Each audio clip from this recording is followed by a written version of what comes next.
शिवोहम। पुराने जमाने की बात है कि एक परमहंस जा रहे थे कहीं।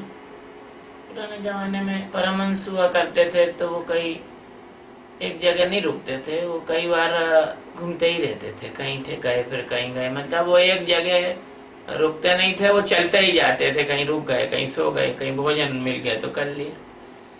तो कहीं परमहंस जा रहे थे तो भूखे थे, 2 दिन से उन्होंने भोजन नहीं किया था, उनको 2 दिन से भोजन नहीं मिला था।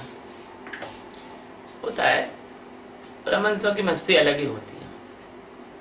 तो वो एक नगर के पास पहुंचे, तब तक रात हो गई थी।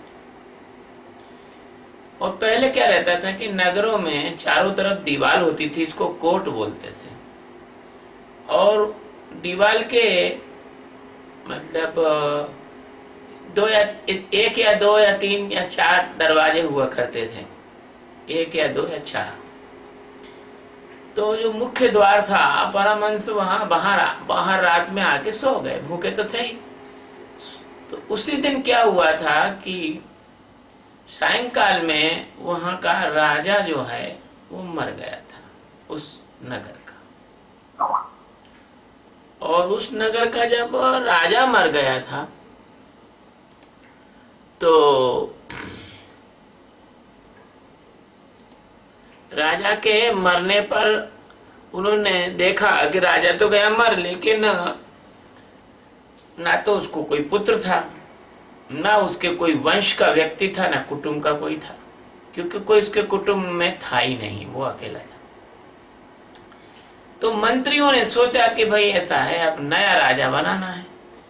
तो एक मंत्री तो एक दूसरे को राजा नहीं बनने देना चाहते, तो मंत्री ने ऐसा सोचा, सब मंत्री परिषद ने, कि ऐसा करो कि जो सुबह सबसे पहले नंबर दरवाजा बजाएगा उसको अपन राजा बनाएंगे। अब परमहंस थे भूखे, तो उन्होंने सबसे सुबह पहले आके जोर से वो बड़ा दरवाजा बजाया, हिलाया। तो मंत्रियों तो रात भर के वहीं पड़े हुए थे, इसी प्रतीक्षा में कि सुबह कोई बजाए। तो उन्होंने उसको, परमहंस को अंदर लिया और उनको निलाया धुलाया, अच्छे से व्यवस्थित, अच्छे नए नए कपड़े पहनाए और बोला कि आप यहाँ के राजा रहेंगे। तो परमहंस ने कहा ठीक है, हम राजा तो रहेंगे, लेकिन एक शर्त है। बोले क्या? कि राजकाज तुम सब मिलके देखना, हम तो बस चुपचाप बैठेंगे अपने सिंहासन पे, और हानि लाभ उससे हमको कोई मतलब नहीं रहेगा। तो परमहंस वहां के राजा बन गए, और राजा बन गए और आराम से जो है, जो बढ़िया भोजन उनको खिलाते वो खाते, और आराम से सिंहासन बैठ के ध्यान करते, मतलब अपनी अवस्था में बैठे रहते।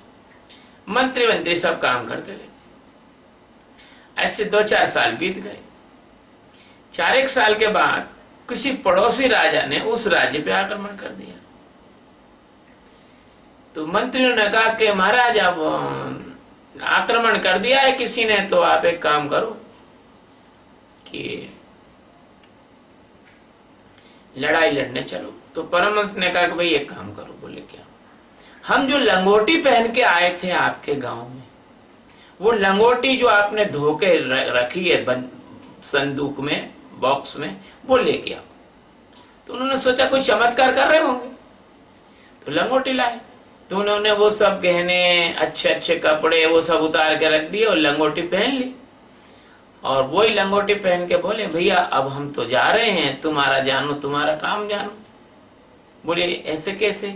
बोले देखो, हमने शुरू में ही कहा था आपसे कि हम कुछ करेंगे नहीं और हम बैठेंगे, और हानि लाभ सब आपका है।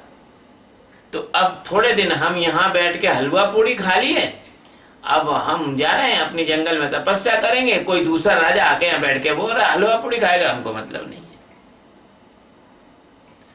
तो ऐसा रहता है कि कभी तो हम लोग सूखी रोटी से, नमक से रोटी खा लेते हैं, न कभी हलवा पूड़ी खा लेते हैं। और रोटी से नमक से रोटी खाते हैं, उस समय भी आत्मज्ञान में रहते हैं, और हलवा पूड़ी खाते हैं, उस समय भी आत्मज्ञान में रहते हैं। मतलब कहने का मतलब है कि सुख और दुख में हमें कोई मतलब नहीं है तुम्हारी इस माया से। तो कोई भी हमारे साथ काम कर रहा है तो भगवान के लिए, परमात्मा के लिए, अस्तित्व के लिए काम कर रहा है। हमारे लिए क्या काम कर रहा है? हम तो खुद ही परमात्मा के लिए काम कर रहे हैं। हम तो परमात्मा के जो प्यासे प्यारे लोग हैं उनको ज्ञान कराना, ध्यान कराना, उसके लिए हम ही काम कर रहे हैं। तो हमारे साथ जो मदद कर रहा है वो भगवान का काम कर रहा है। शिव।